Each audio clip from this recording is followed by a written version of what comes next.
Halo Bapak Ibu, saudara-saudari sekalian, lovers and haters, salam cerdas Indonesiaku.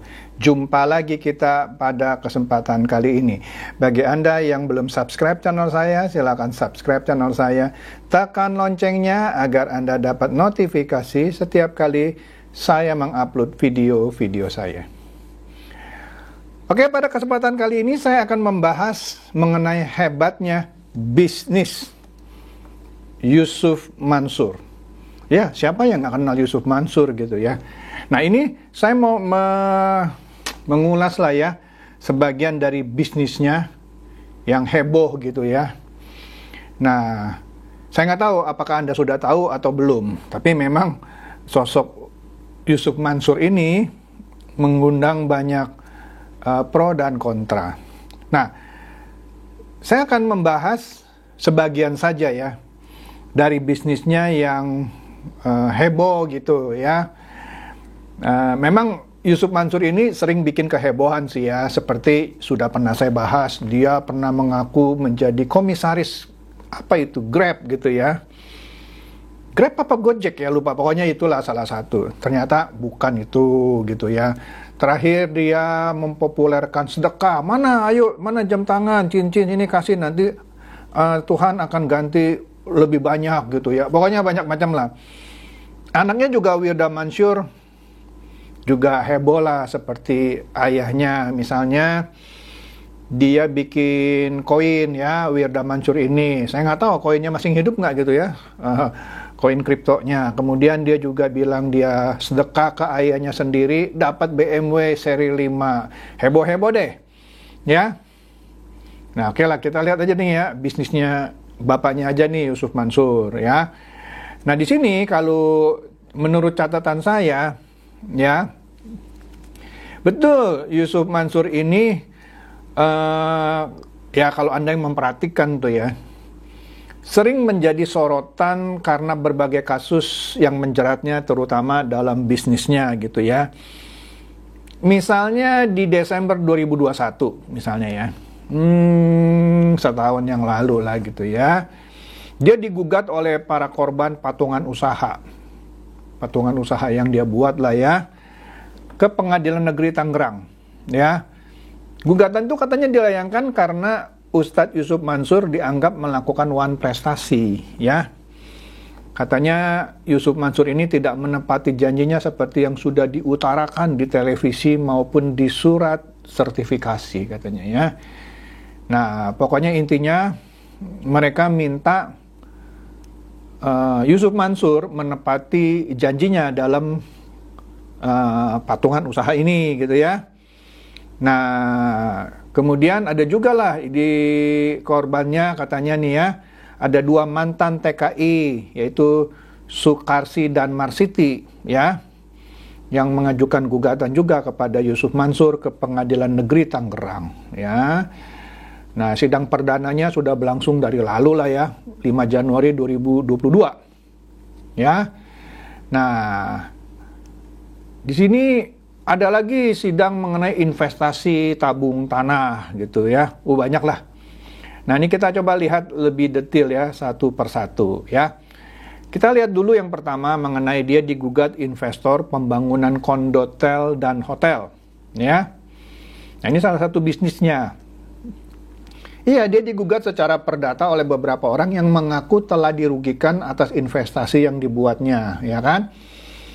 Sidang perdatanya digelar di Pengadilan Negeri Tangerang juga, karena dia mungkin domisilinya daerah Tangerang ya. Nah, ini sudah lama lah, dari 2020 ya, kasus kondotel ini ya. Nah, di sini katanya sih awalnya Yusuf Mansur ini awalnya mau damai ya, tapi meskipun penggugat ini sudah mensomasi 3 kali, tapi tidak ditanggapi positif oleh Yusuf Mansur ya. Bahkan Yusuf Mansur katanya dia menggertak balik ya para penggugat ini ya. Nah, ya gitu deh ya. Nah, oleh karena itu Kalau di sini di catatan ini sidang mediasi pertama gagal ya, dan seterusnya. Kemudian di sini selain tadi itu ada juga lah beberapa orang menggugat dia juga di kasus yang sama ya. Nah, mereka ini berinvestasi di pembangunan kondotel Moyavidi yang digagas oleh Yusuf Mansur di Yogyakarta dan Hotel City di Tangerang, Banten ya. Mereka dijanjikan akan diberikan laporan keuangan setiap tahun, ada pembagian kerahiman atau bagi untung gitu ya, dan mendapat jatah menginap secara gratis. Tetapi sampai akhir 2019 lalu, jangankan uang kerahiman, laporan keuangan yang dijanjikan yang katanya akan diberikan secara berkala tidak pernah ada katanya ya. Cara-cara persuasif sudah pernah dilakukan, tetapi ya gitulah, jalannya buntu katanya. Nah, itu kasus pembangunan kondotel dan hotel ya. Selanjutnya gimana? Ya saya nggak gitu ngikutin, cuman ini yang ketika dia digugat. Kemudian apalagi dia pernah digugat dalam satu bisnisnya yang disebut patungan usaha. Nah, patungan usaha ini ya sama dia digugat di Pengadilan Negeri Tangerang tahun lalu juga, Desember, 1 tahun lebih yang lalu lah, Desember 2021 ya. Sama karena dianggap Yusuf Mansur ini melakukan wan prestasi ya, tidak menepati janjinya seperti yang sudah ya dijanjikan lah ya. Nah, di sini bahwa di sini ada 12 orang lah ya yang menggugat Yusuf Mansur dalam kasus patungan usaha ya. Di sini para korban mengaku memiliki bukti-bukti transfer ya kepada Yusuf Mansur dalam bentuk bisnis tadi, patungan usaha ya. Ini juga yang membuat para penggugatnya mantap gitu menggugat Yusuf Mansur ya. Terus apa lagi? Ada lagi kasus namanya tabung tanah. Wih, keren-keren ya bisnisnya ya, tabung tanah. Nah, tabung tanah itu juga bermasalah ya. Yang tadi yang sudah pernah saya sebut oleh 2 orang TKI, Sukarsi dan Marsiti ya. Nah, di sini dikatakan bahwa tabung tanah ini, namanya lucu ya, tabung tanah ya. Oke. Nah, bahwa kedua TKW ini ya menerima tawaran investasi tabung tanah ini ketika Yusuf Mansur berada di Hong Kong. Ternyata dia pasarkan sampai Hong Kong. Nah, yang beli itu ya TKW atau TKI yang di Hong Kong ya. Dia waktu itu katanya Yusuf Mansur memberikan ceramah kepada jemaah Indonesia yang bekerja di Hong Kong ya, dan orang ini tertarik ya. Nah, menarik juga nih ya. Sampai ke Hong Kong ya, jadi dia presentasi ke para TKI ya. Ya, waduh, lumayan ini ya, tabung tanah. Apalagi kemudian katanya juga ada kasus investasi hotel bodong. Sama nggak ya sama kondotel itu ya? Ini kayaknya agak beda nih ya. Iya, di sini dalam kasus tabung tanah sama juga ini digugat di Pengadilan Negeri Tangerang. Ternyata sering ya dia digugat di Pengadilan Negeri Tangerang ya. Nah, di sini sama lah ada 12 orang kira-kira gitu ya tergugat yang sudah menyetorkan uangnya gitu ya kepada Yusuf Mansur ya. Ibu-ibu ini menginvestasikan uangnya ikut program usaha apartemen dan hotel haji dan umroh katanya ya. Tapi sampai saat ini investasi yang dikeluarkan tidak dikembalikan ya. Kemudian apa ini? Wah, banyak nih. Lumayan. Nah, kemudian ini kan cuma sekilas-sekilas saja ya. Di sini katanya Yusuf Mansur ini katanya telah mengembalikan uang kepada, ini katanya ya, 2.500 investor Tapi 12 orang yang menggugat ini belum dibayarkan. Nah, makanya digugat dia. Kemudian ada lagi dia digugat 98 triliun. Memang hebat-hebat sih bisnisnya Yusuf Mansur ini, besar-besar ini ya. Nah, apa ini yang 98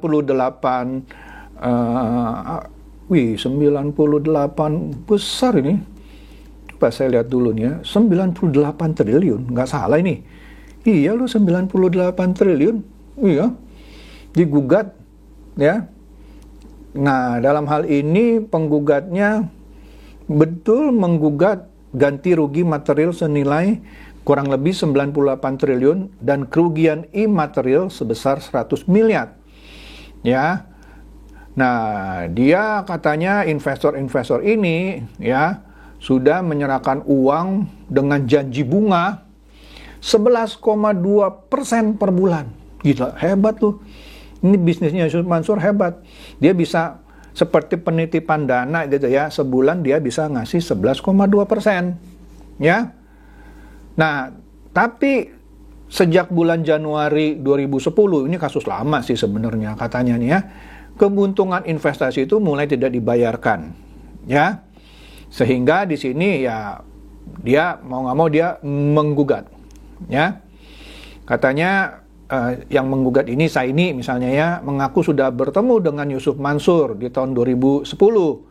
Dalam pertemuan tersebut Yusuf Mansur berjanji akan mengganti rugi, tapi hingga saat itu katanya janji itu tidak ditepati. Saya nggak tahu sekarang apakah sudah selesai atau belum, ya. Maka dari itu dilakukanlah gugatan itu kepada Yusuf Mansur. Wah, menarik nih ya, hebat ini bisnis-bisnisnya Yusuf Mansur. Nah, kemudian kita lihat lagi. Apa lagi nih? Nah, ternyata tadi yang seperti di awal saya sudah sebutkan, proyek-proyek yang atau bisnis-bisnis yang digugat ya, yang 98 triliun itu ternyata investasi batu bara. Ya, proyek batu bara ya. Waduh, gila ini. Batu bara loh bisnisnya. Kemudian apa lagi nih? Ya, batu baranya di Kalimantan. Nah, penggugatnya yang tadi yang saya sudah sebutkan, Zaini Mustafa, karena dijanjikan tadi yang 11,2 seperti penitipan dana, tetapi ini ternyata bisnis batu bara.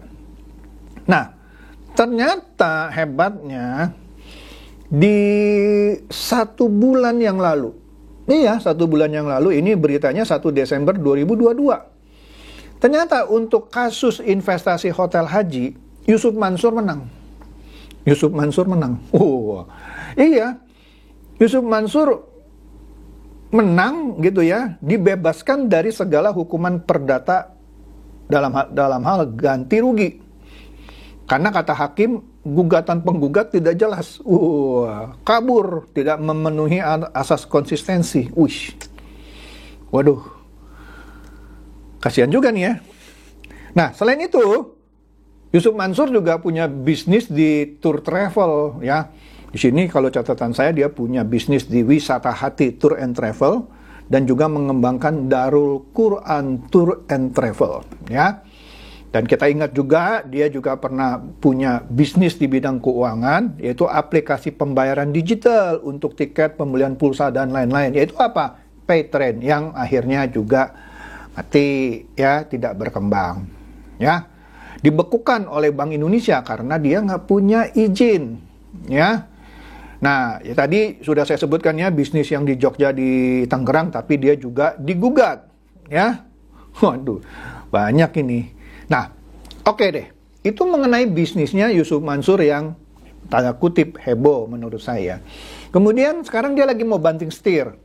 Di sini kalau kita lihat beritanya dari Fajar.co.id dikatakan bahwa dia gagal nyapres. Gagal nyapres. Memang dia pernah nyapres kapan ya? Saya nggak tahu ini. Ini berita baru loh, Senin tanggal 2 Januari 2023. Gagal nyapres. Memang kapan dia pernah nyapres ya? Bingung juga nih beritanya. Oke deh. Gagal nyapres, Yusuf Mansur siap bikin kejutan di 2023. Katanya tunggu tanggal mainnya. Nah, ternyata dia mau mencalonkan diri sebagai anggota legislatif di pemilu 2024 mendatang, ya. Tapi di sini dia tidak sebutkan partainya apa. Tapi katanya desas-desusnya yaitu Partai Perindo milik Pak Haritanu, ya. Nah, jadi Yusuf Mansur ini yang pernah banyak tersangkut kasus investasi macam-macam tadi ya, yang digugat gitu ya. Ya, jadi dia bilang ya kita nggak usah alergi kalau masuk politik ya. Saya nggak tahu juga nih apa modusnya sekarang mau masuk ke politik ya. Nah di sini dia walaupun istrinya Siti Maimunah katanya di sini dia khawatir terhadap Yusuf Mansur yang ingin terjun ke partai politik, tapi akhirnya istrinya bilang ya udahlah terserah papa gitu ya. Jadi akhirnya Yusuf Mansur yang sebelumnya berkali-kali digugat gitu ya, walaupun terakhir ada yang menang itu yang kasus hotel. Sekarang dia sepertinya mau banting setir gitu, mau jadi politikus ya. Mau jadi politikus ya. Tapi menarik catatan di sini ada 2 anaknya yang mengaku setuju Yusuf Mansur untuk menjadi anggota DPR, ini baru mau mencalonkan. Ada 3 anaknya lain yang menyatakan tidak mendukung, ya kan? Nah, tadi yang saya katakan, desas-desusnya yaitu Partai Perindo, milik Haritanu Sudipyo, ya. Jadi, ya kira-kira gitulah ya. Mungkin Yusuf Mansur berpikir, ya udahlah, saya udah coba bisnis ini, bisnis itu, gagal, dituntut, gitu ya. Ya udahlah, sekarang saya banting setir gitu ya, mau masuk dunia politik, ya. Bagus juga gitu ya. Jadi kalau mungkin Anda yang gagal bisnis gitu ya, boleh ikutin juga nih langkahnya Yusuf Mansur. Masuk aja politik gitu ya. Daripada pusing-pusing ngurus bisnis gitu ya, mungkin gitu ya. Oke deh, itu aja ulasan saya mengenai bisnis-bisnis hebatnya Yusuf Mansur, dan sekarang langkahnya yang hebat lagi mau masuk dunia politik. Ya, semoga ini mencerdaskan dan mencerahkan Anda semua. Silakan share video saya ini kepada teman-teman, sahabat atau kerabat supaya mereka tambah cerdas dan tercerahkan. Seperti biasa, terima kasih.